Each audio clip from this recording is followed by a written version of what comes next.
because I'm also curious to know what you guys think about this in DC. So for the longest time, when you're campaigning, it's about going on Fox, going on CNN, going on MSNBC, going on all these different places, right? So streaming surpasses combined broadcast and cable viewing for the first time ever. New York Times said its official streaming is now the king of TV. Yep. Damn, that's pretty wild. And by the way, I got an announcement that I'll make. Maybe Tom will say it before I say it. But here we go. So streaming, okay.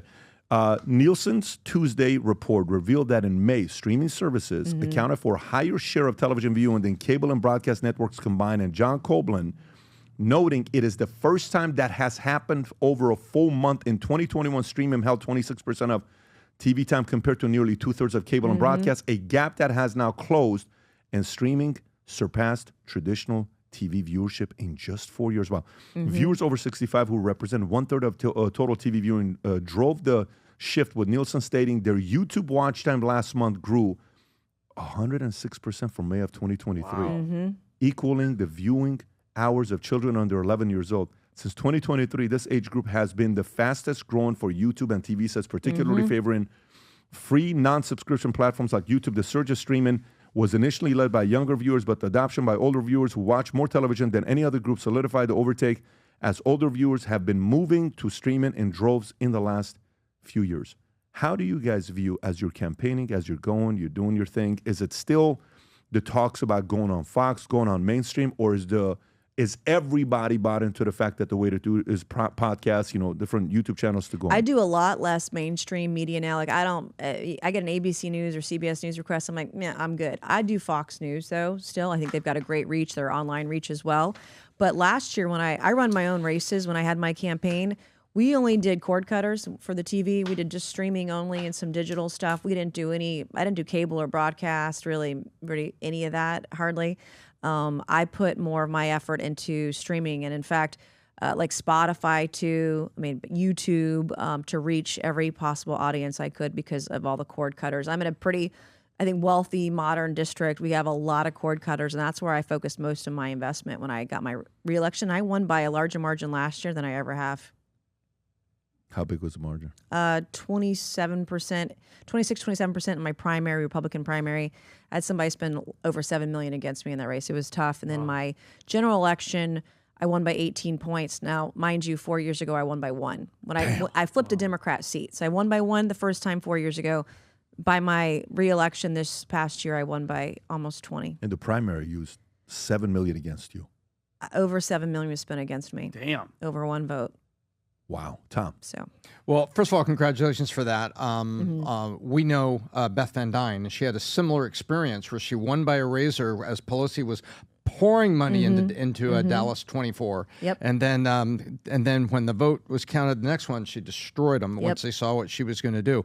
What's interesting here, we'll give you a little focus group on this. We had dinner just the other night with a prominent, we won't name names, but a prominent, very prominent media individual from the agency side in LA. And he talked about his older parents have 2 TVs. One, his mom was watching YouTube and watching podcasts, and the other one, they had basically general news on all day.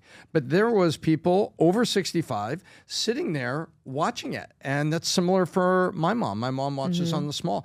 And so now the words talk, numbers scream. And you've got now streaming is the battle's over, because you're looking at stats that are looking, 60, 90 days in the past.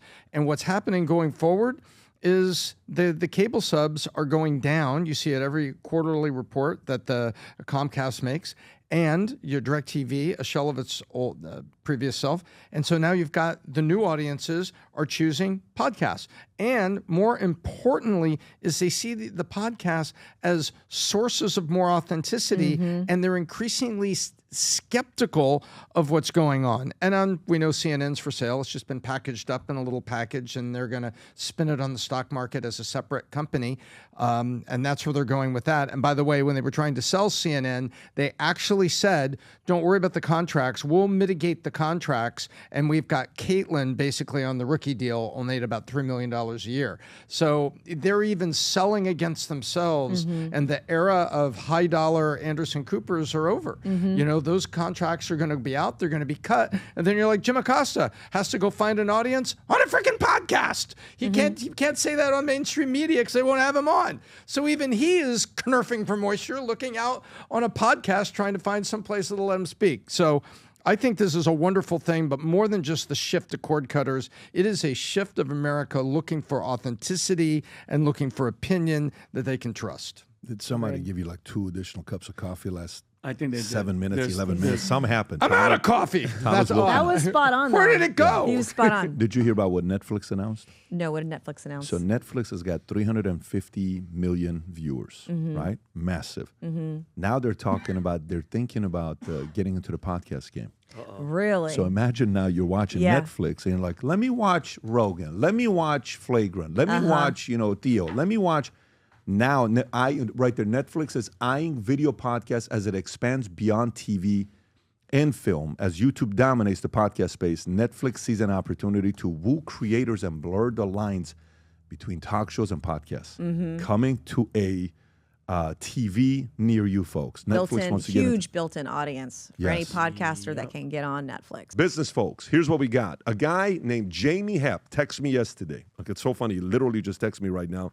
Jamie, you texted me at 9:22, and I'm talking about you right now on the podcast. He says, my guys want to know what white shirts you wear. There's a few white shirts I wear.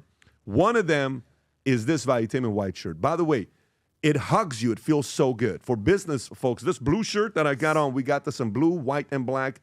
For business folks that want to put something on and relax, you don't have to worry about the wrinkles, and it's flex, yet it's got silk. It's got the right combination, 25 poly, 29 modal, 4% spandex, 2% silk, 35% tensile, lyocell. You're going to love the way this sits on your body. It's got the Valuetainment logo at the top. It's got the Future Looks Bright on the bottom and the VT on the sides. But today, it's the gentleman's line. Rob, if you want to play the clip for folks to see, if you're in business, you want to wear some good gear, here's some items for you right now with VT merch. Go for it, Rob. Look at Saul in the back. Stud. That's a nice Stefano Ricci collaboration tie, limited edition. That one's good. The new Valuetainment blue ties, black, blue, white shirt, blue shirt, black shirt. I love that. Laptop doesn't come with it, but everything else, laptop. if you do, just want to make sure we make that clear. Yep. These polo shirts have that Valuetainment button on it with the VT logo. And I love the fact that people nowadays that are seeing the VT Future Looks Bright, they're like, hey, me too. I saw Armin the other day.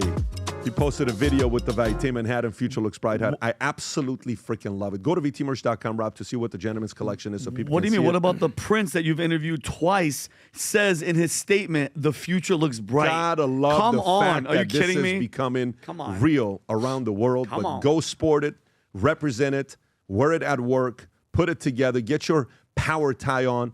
If some of you guys recognize Stefano Ricci, you can get those high-quality ties as well.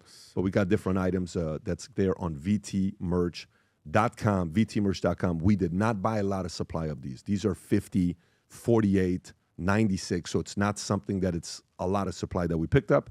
It's just for the business folks. If you enjoyed this video, you want to watch more videos like this, click here. And if you want to watch the entire podcast, click here.